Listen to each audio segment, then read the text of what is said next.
सिकंदर बादशाह, सिकंदर बादशाह का नाम सुने ना? 7 मुल्कों का बादशाह था, 7 मुल्क का, सिर्फ हिंदुस्तान का नहीं। हिंदुस्तान, बांग्लादेश, पाकिस्तान, ईरान, कजाकिस्तान, अफगानिस्तान, 7 मुल्क का बादशाह था। लेकिन जब वो मरा ना, मरने से पहले उसकी वसीयत थी कि जब मैं मर जाऊं, मुझे गुस्ल देके जब कफन पहनाना तो मेरे दोनों हाथों को बाहर निकाल देना कफन से, कफन में नहीं रहेगा। तो लोगों ने कहा कि हजरत हुजूर ऐसा नहीं होता, कफन तो पूरे बदन में पहनाया जाता। बोले नहीं, मेरे दोनों हाथों को निकाल देना बाहर, कफन से बाहर निकाल देना। वसीयत थी उनकी, वसीयत पूरी की गई। जब जनाजे की नमाज हो गई, देखा कि दोनों हाथ बाहर निकाला हुआ है सिकंदर बादशाह का, कफन यहीं तक है, ये दोनों हाथ बाहर है कफन से। तो किसी अल्लाह वाले से किसी ने पूछा कि हजरत ये सिकंदर क्या पैगाम देना चाहता है? तो वो अल्लाह वाले ने कहा कि सिकंदर दुनिया वालों को ये पैगाम देना चाहता है कि दुनिया वालों सुनो, सिकंदर को देखो, वो सिकंदर जो 7 मुल्क का बादशाह था, आज इस दुनिया से जा रहा है, खाली हाथ जा रहा है, कुछ लेकर नहीं जा रहा। दुनिया वालों ये ना सोचना कि सिकंदर 7 मुल्क का बादशाह हो सकता है, अपने हाथों में सोना लेकर गया होगा, चांदी लेकर गया होगा, हीरा लेकर गया होगा।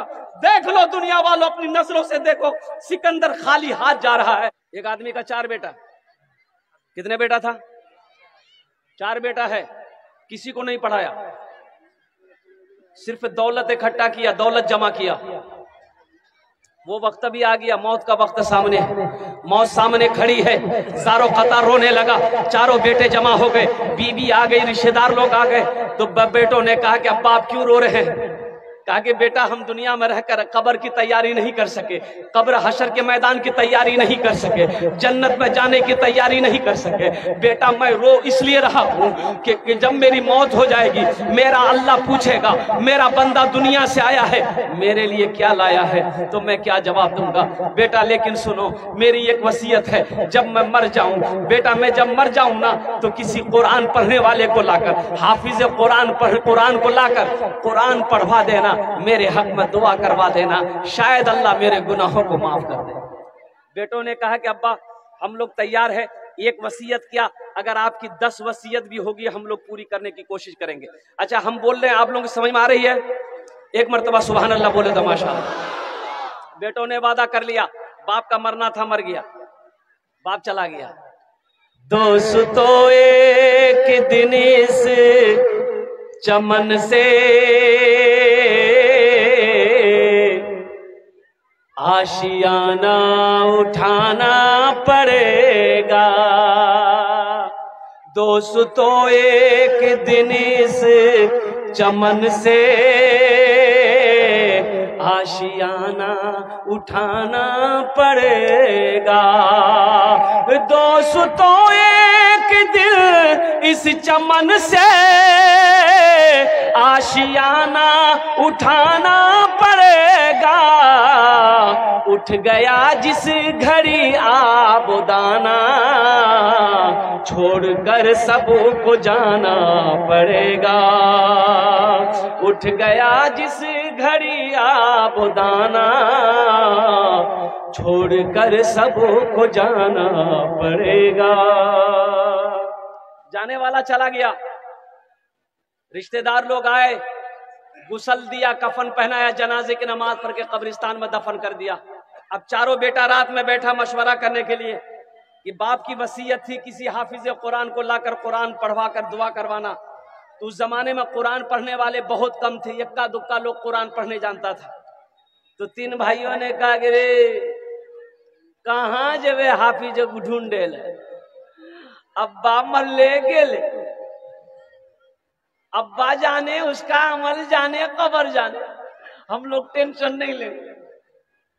उसका छोटा बेटा बोला कि नहीं, चाहे जो हो जाए, वो हाफिज जहां मिलेगा, मधेपुरा में मिलेगा, सुपौल में मिले, हम उसको लाएंगे।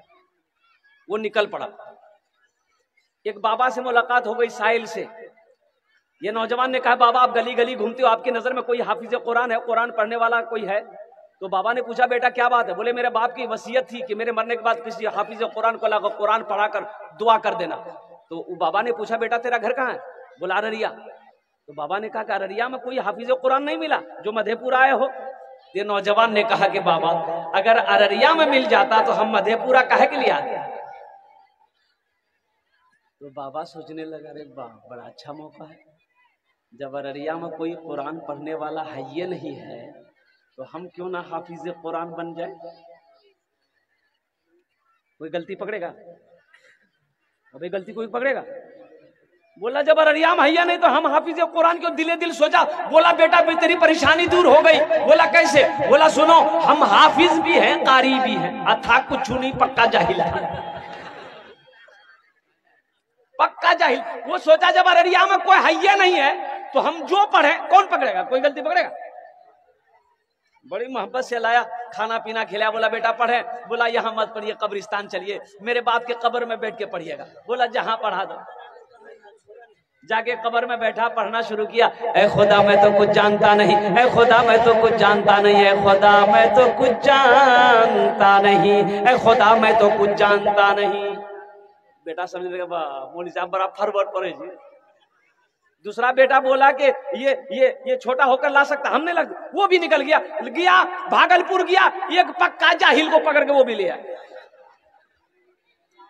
घर में खिलाया पिलाया। बोला पढ़े। बोला यहाँ मत पढ़िए, मेरा छोटा भाई का हाफिज साहब कब्रिस्तान में पढ़ रहा है, उसी के बगल में आप बैठ के पढ़िएगा, ये जो सुना हाफिज साहब है। बोला बा अगर वो असली होगा तो जितना पैसा मिल रहा है उसका आधा उसको दे देंगे, घूस, आधा तो बचेगा। जब ये कब्रिस्तान पहुंचा तो देखा वो जो पढ़ रहा था, वो देखा कि लंबी टोपी लंबा कुर्ता, वो इतनी बड़ी दाढ़ी, वो सोचा हो ना वो असली ये होगा, ना ये असली था ना वो असली था। ये जब पहुंचा तो वो पढ़ना बंद कर दिया। बोला ये इसी के बगल में बैठ के पढ़िए। बोला बाबू तुम लोग घर जाओ, हम लोग पढ़ते रहेंगे। बोला नहीं सामने में पढ़िए। तो पहला वाला बोला कि अब जो हो ये असली है कि नकली है बात समझ में आ जाएगी। पढ़ना शुरू किया, ऐ खुदा मैं तो कुछ जानता नहीं, ऐ खुदा मैं तो कुछ जानता नहीं। ये दूसरा वाला समझ गया कि पक्का जाहिल है, तो भी पढ़ना शुरू किया, जैसन तू वैसन में, जैसन तू वैसन में, जैसन तू वैसन में, जैसन तू वैसन। तीसरा भाई बोला कि रे बाप ये दो हाफिज कुरान को ला सकता, हम नहीं ला सकते। वो भी गया एक जाहिल को पकड़ के ले आया, वो भी एक जाहिल को पकड़ के ले आया। चौथा भाई चौथा जाहिल को पकड़ के ले आया। बोला कि बाबू ऐसा करो, तुम्हारा अब्बा जन्नत पहुंच जाए। बोला अभी ये बताइए अब्बा को जन्नत पहुंचाने में कितने दिन लगेगा? इन लोग बोला कि बेटा जन्नत बहुत दूर है, नजदीक नहीं है, कम से कम 2 महीना लगेगा। बोला 2 महीना लगे या 4 महीना, लेकिन मेरा अब्बा को जन्नत से बाहर मत छोड़िएगा, इसलिए कि मेरा अब्बा हम लोगों के लिए बहुत कुछ किया है। मेरे अब्बा को जन्नत पहुंचा दीजिएगा। 2 आदमी हाथ पकड़िएगा, 2 आदमी पैर पकड़िएगा, डायरेक्ट ले आके जन्नत में घुसा दीजिएगा। बोला तुम लोग घर जाओ, हम लोग पढ़ेंगे। बोला नहीं यही पढ़िए, पढ़िए आप लोग पढ़िए। तो पहला वाला बोला कि जो होगा ये दोनों असली है कि नकली पता चल जाएगा। पहला वाला पढ़ना शुरू किया, ऐ खुदा मैं तो कुछ जानता नहीं। दूसरा बोला जैसन तू वैसन में, जैसन तू वैसन में। तीसरा समझ गई पक्का दोनों जाहिल है, वो भी पढ़ना शुरू किया, ये अंधेरी तकलीफ कब तक चलेगी, कब तक चलेगी, कब तक चलेगी। तो चौथा समझ गया कि पक्का तीनों जाहिल है, वो भी पढ़ना शुरू किया, जब तक चले चलने दो, जब तक चले चलने दो, जब तक चले चलने दो, जब तक चले। नौजवानों कई दिन रहे, वो लोगों ने खाया और अल्लाहु अकबर कबीरा, खाया पहना और घर के तरफ चल दिया। अब मुझे ईमानदारी के साथ बताओ उनके बाप को फायदा पहुंचा? भाई बाप को फायदा पहुंचा? अगर वही चारों बेटों में से अगर किसी को कुरान पढ़ा देता तो वही एक बेटा कोई सूर्य फातिहा पढ़कर, सूर्य अखलास पढ़कर, इन्ना आतेना पढ़कर रब की बारगाह में दुआ कर देता तो शायद अल्लाह उसके बाप के गुनाहों को माफ कर देता। अपने बच्चों को कुरान पढ़ाओ, अपने बच्चों को कुरान पढ़ाओ, अपने बच्चों को कुरान पढ़ाओ। अल्लाह के रसूल सल्लल्लाहु अलैहि वसल्लम इरशाद फरमाते हैं कि कुरान वो किताब है कि अगर इसको देख लो तो अल्लाह तेरे गुनाहों को माफ फरमा देगा।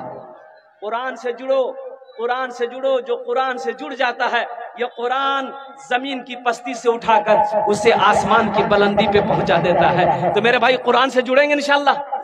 कितने लोग तैयार है? हाथ उठाए इंशाअल्लाह। कुरान से जुड़ो इंशाअल्लाह। वाह वाह वाह। तो मेरे भाई इस मजमे के अंदर मुझे 5 आदमी चाहिए इंशाअल्लाह कुरान से जुड़ने के लिए। एक हदीस सुनाऊं आपको मैं। अल्लाह के रसूल सल्लल्लाहु अलैहि वसल्लम ने इरशाद फरमाया कि कुरान आज किताबी शक्ल में है, कुरान आज किताबी शक्ल में है। कल कयामत के दिन हश्र के मैदान में ये कुरान इंसानी शक्ल में होगा, बड़ा खूबसूरत इंसान होगा, बड़ा खूबसूरत इंसान होगा। और एक आदमी के हाथ को पकड़ेगा, अल्लाह के सामने खड़ा हो जाएगा कुरान। तो अल्लाह आलिमुल गैब व शहादा, फिर भी अल्लाह पूछेगा तू कौन है? कहा मेरे अल्लाह मैं तेरा कुरान। कहा कि तेरे साथ कौन है? कि मुझ कुरान का कारी है। तो अल्लाह कहेगा तू क्या चाहता है? तो कुरान कहेगा या अल्लाह दुनिया में ये मेरी बहुत इज्जत किया है, मुझे सीने से लगाता था, मुझसे मोहब्बत करता था, मुझे आंखों से लगाता था, या अल्लाह दुनिया में इन्होंने मेरा हक अदा कर दिया था, इसलिए आज हशर का मैदान है, मैं चाहता हूं इसका बदला चुका दूं। तो अल्लाह पूछेगा क्या चाहता है? तो कुरान कहेगा या अल्लाह मैं चाहता हूं इससे जन्नत के अंदर मैं दाखिल कर दूं। तो मेरा अल्लाह ऐलान करेगा जा इसके हाथों को पकड़ जन्नत के अंदर मैं दाखिल कर दूं। क्या आप नहीं चाहते हैं कि कुरान मेरे भी हाथों को पकड़े जन्नत के अंदर में दाखिल कर दे? भाई चाहते हैं भाई इंशाल्लाह, भाई चाहते हैं भाई इंशाल्लाह कि कुरान मेरे भी हाथों को पकड़े जन्नत के अंदर में दाखिल कर दे। तो मौजूद सामीन किराम, इस मजमे के अंदर में ये मदरसे के हालात को मैंने देखा है। अभी हम उतरे हैं, इस मदरसे के हालात को देखें मेरे भाई। ये दौलत तो यही रह जाएगी, ये खेत, ये जमीन, ये धन, सोना चांदी सब तो यही रह जाएगा। कोई कुछ लेकर जा पाया है? भाई कोई कुछ लेकर गया है इस दुनिया से?